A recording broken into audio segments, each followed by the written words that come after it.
Hello everyone. In the last class, we discussed the fourth chapter of Unit 1, that is Horagalu.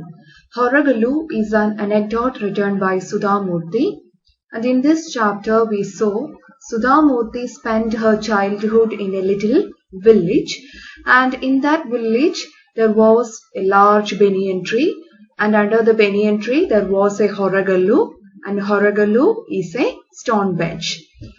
And the Horagalu in her village was closely connected with her grandfather. Her grandfather would sit under the banyan tree and he would listen to the problems and worries of the villagers. And now we shall continue.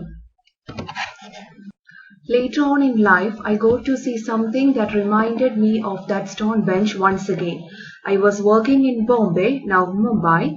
One of my colleagues, Retna, was a senior clerk, middle-aged and always smiling. She had done her graduation and been working in the company for nearly 25 years.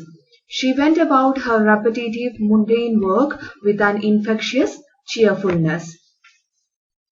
So, Sudhamurthy says that later in her life, she happened to see something which reminded her of that stone bench once again. And now we shall see what did she see. I was working in Bombay, now Mumbai. So, when the second incident happened, she was working in an office in Mumbai. And now she is speaking about one of her colleagues, and the name of the colleague is Retna. And now we shall see what are the peculiarities of Retna. Retna was a senior clerk, middle-aged and always smiling. So these are the peculiarities of Retna. See, Retna was one of the colleagues of Sudhamurthy. What do you mean by the word colleague? Colleague, sahapravartakayana. സുധാമൂർത്തിയുടെ സഹപ്രവർത്തകയായിരുന്നു Ratna. And Ratna was a senior clerk. So she was the senior clerk in that office. She was middle-aged. And also she was always smiling. See, when you look at Ratna's face, you could see a very beautiful, cute smile on her face. So she was always smiling. She had done her graduation and been working in the company for nearly 25 years. Ratna completed her graduation, she completed her degree, and after her degree, she joined the company and she had been working in that company for nearly 25 years. കഴിഞ്ഞ 25 വർഷമായിട്ട് ആ കമ്പനിയിൽ work ചെയ്യുകയാണ് രത്ന.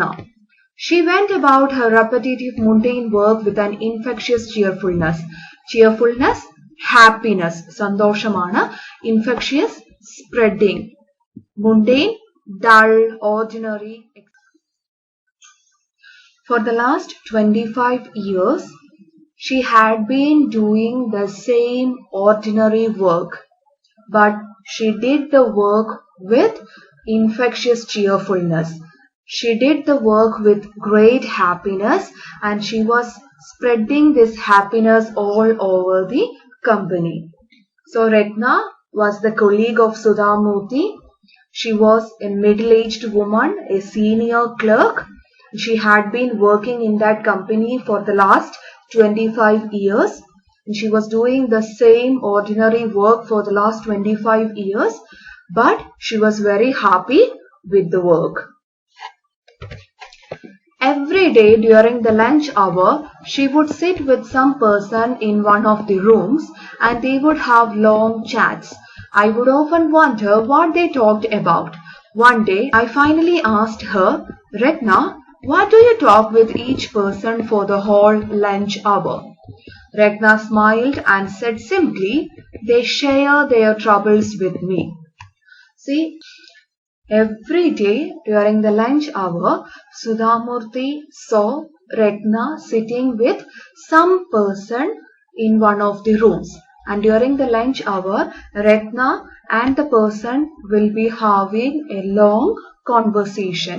And Sudhamurthy always wondered what is happening between Ratna and her colleagues. And one day, finally, Sudhamurthy asked Ratna, what do you talk with each person for the whole lunch hour? See, what do you talk with each person in this company for the whole lunch hour? And Ratna smiled and she answered, they share their troubles with me. So, എല്ലാ ദിവസവും ആ കമ്പനിയിലെ ഏതെങ്കിലുമൊക്കെ ഒരു വ്യക്തി രത്നയുമായിട്ട് വലിയ സംഭാഷണത്തിൽ ഏർപ്പെടുന്നത് സുധാമൂർത്തി കാണാനിടയായി. And one day she asked about it. രത്ന ഇത്രയേ പറഞ്ഞുള്ളൂ, ദേ share there troubles with me. അവരുടെ പ്രശ്നങ്ങൾ അവരെന്നോട് ഷെയർ ചെയ്യുന്നു. But how can you solve the troubles of so many people? Do you always have an answer for them? No, I only listen. And now Sudhamurthy asked, how can you solve the problems of all the people in this company? Do you have a solution to all the problems of your colleagues? Do you give a proper answer to the problems of your colleagues? And Ratna said, no, I only listen. And Ratna said, no, I don't have answer for all the problems of my colleague, but I listen to their problems. That's what I do. And that is enough. That solves the problem. I was young and incredulous at such a simplistic outlook. What do you mean by outlook? കാഴ്ചപ്പാടാണ്. And the next unfamiliar word is incredulous. Incredulous means doubtful. ഇങ്ങനെ ഒരു കാഴ്ചപ്പാട് സുധാമൂർത്തിക്ക് അപരിചിതമായിരുന്നു. And she was doubtful about that outlook. Suddenly she asked, you only listen to the problems of your colleagues? By listening to the problems of your colleagues, can you solve their problems? So Sudhamurthy was very much doubtful. But Ratna answered with the same patience and affection that she must have used with all my colleagues. I am not a trained counselor or an intellectual. No one can solve your problem. You have to do it yourself. And Ratna answered Sudhamurthy's question. And Ratna was very much patient and she answered with a great affection. Patience, ക്ഷമയാണ്. Affection, താല്പര്യമാണ്. And Ratna said, see Sudhamurthy, I am not a trained counselor or I am not an intellectual person. See, if you have a problem, you have to solve it by yourself. No one else can solve your problem. നിങ്ങൾക്കൊരു പ്രശ്നമുണ്ടെങ്കിൽ it is you who have to solve that problem. No one else can solve your problem.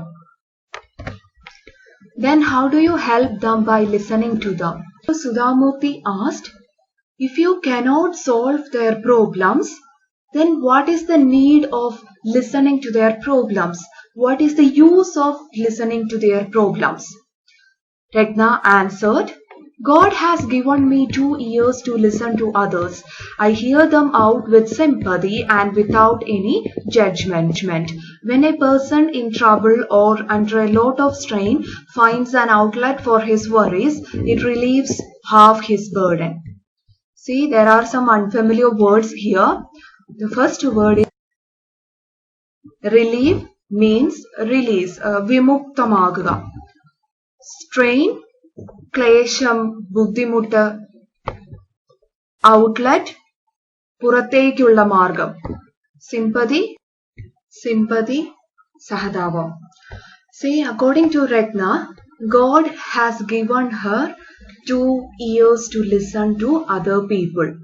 So she uses her 2 ears to listen to the problems of other people, and she listens to other people's problems with sympathy and without judgment. അവരെ വിധിക്കാതെ എന്നാൽ സഹതാപപൂർവം അവരുടെ പ്രശ്നങ്ങൾ കേൾക്കും. When a person in trouble or under a lot of strain finds an outlet for his worries, it relieves half his burden. So, if a person in trouble or if a person under a lot of stress and strain finds a way to handle his problems or worries, then he will surely feel refreshed and relaxed. He will get some relief in his mind. Thus, he can escape from half of his problems. So, if a person can handle his troubles and problems for a short while, he will feel relaxed, he will feel refreshed in his mind, he will get some relief, and he will feel happy about solving half of his problem. This is what Regna does. She listens to other people's problems and worries. She listens to them with sympathy and without judgment. So, when these people share their problems with Regna, they find a way to handle their problems and worries.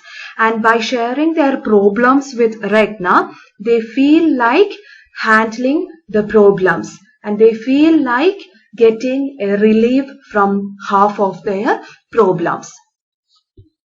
I thought for some time and said, so Sudhamurthy, she thought for a few seconds and then she suddenly said, but don't you ever break the confidence and tell others the secrets you hear even by mistake? So now this is an important question asked by Sudhamurthy. And now Sudhamurthy asked, do you ever break their confidence by telling their secrets to a third person? Will you share their problems, their secrets with another person, even by mistake? യാദൃശ്ചികമെങ്കിലും അവരുടെ പ്രശ്നങ്ങളും സീക്രട്ടുകളും രഹസ്യങ്ങളൊക്കെ മറ്റൊരാളുമായിട്ട് ചർച്ച ചെയ്യുമോ? Not even in my dreams I consider that to be the worst kind of betrayal. Betrayal ചതിയാണ്. I don't think there is a greater sin than betraying someone's confidence. Sin, പാപം. See, it never reveals their problems or secrets to another person. And according to Regna, it is a betrayal. And she thinks that betrayal or betraying someone's confidence is the greatest sin.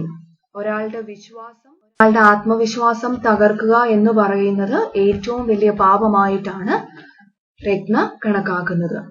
They tell me their worries because they know I will never talk about it or gossip about it to another person. See, people share their problems with me because they think that their problems, their worries are safe with me. They are confident that I will not share their problems with another person. I will not gossip about them, or I will not gossip about their problems to another person. So they believe in me, they trust me. That is why they share their problems with me. And I will never ever reveal their problems, or I will never ever discuss their problems and worries with another person. And if I discuss it with another person, that is a betrayal. Only when they know their words are secure with me can they talk to me freely. See, when the people understand that their problems are safe with me, only then they will be able to share their problems with me. If they think that I am not a trustworthy person, they will never share their problems with me. And now they share their problems with me because they trust me. They know that I am a trustworthy person. They know that their problems are safe with me. That is why they share their problems with me. This way I relieve their burden for a short while till they are ready to pick up themselves up and carry on with their journey. And I am giving the people the opportunity to share their problems with me. Thereby I am giving them the opportunity to get refreshed and relaxed. And once they are refreshed and relaxed, they can carry their burden and they can continue their journey. ഇവിടെ യാത്ര അല്ല ഉദ്ദേശിച്ചത് ജീവിതമാകുന്ന യാത്രയാണ്. They can continue their life journey. Her words uncannily echoed my grandfather's, sitting on the stone bench under the banyan tree. Perhaps in their own small ways, without access to great wealth, both these people were doing tremendous social service. Uncannily, strangely, vichitramai. See, Ratna's words reminded Sudhamurthy of her grandfather. Her grandfather also sat under the banyan tree and he also listened to the problems of the villagers. And likewise, Ratna also sat in one of the rooms of their company and she would also listen to the problems of her colleagues. Ratna reminded Sudhamurthy of her grandfather. Even Ratna's words were like that of grandfathers. And according to Sudhamurthy, these two people were actually doing a tremendous social service. Tremendous, great. So both of them were doing a great social service. So they were helping the people in their own way and thereby they were doing a tremendous social service. So it may be a small thing for other people, but they were doing a great social service. And by doing this social service, they were not at all getting any money or wealth. ഒരു സാമ്പത്തിക ലാഭവും അവർക്ക് ഈ പ്രവൃത്തി കൊണ്ട് ലഭിക്കുന്നില്ല, but still they were doing this and they were helping other people. No one thought of acknowledging their work or rewarding them for it, but they continued to do so as these acts of kindness gave them joy. See, no one has ever expressed gratitude to Ratna and grandfather for what they are doing, and no one has ever given them any reward. Still, grandfather and Ratna were doing it because they consider it as an act of kindness, and by doing it, they were getting some kind of satisfaction in their mind. If ever now I happen to pass a Horogallu in a village, I remember them and wish there were many more of them in this world. Whenever Sudhamurthy passed a village and whenever she saw a Horogallu, she would immediately think about Ratna and grandfather, and she would wish there were more people like Ratna and grandfather in this world. In this anecdote, she speaks about two persons. One is her grandfather, second one is Ratna. And Ratna and grandfather were doing a tremendous social service. They were actually helping people. And how were they helping people? They were listening to the problems of other people with sympathy and without judgment. സഹതാപത്തോടു കൂടി എന്നാൽ മുൻവിധി ഇല്ലാതെ രത്നയും ഗ്രാൻഡ്ഫാദറും മറ്റുള്ളവരുടെ പ്രശ്നങ്ങൾ കേൾക്കുമായിരുന്നു. അവരുടെ പ്രശ്നങ്ങൾക്ക് ഒരു solution ഇവർ ഒരിക്കലും കൊടുത്തിരുന്നില്ല, പക്ഷേ അവരുടെ പ്രശ്നങ്ങൾ കേൾക്കാൻ ഒരു നല്ല മനസ്സ് ഇവർക്കുണ്ടായിരുന്നു. I hope you understand the chapter Horogallu written by Sudhamurthy. Please go through the chapter, understand it well. Thank you.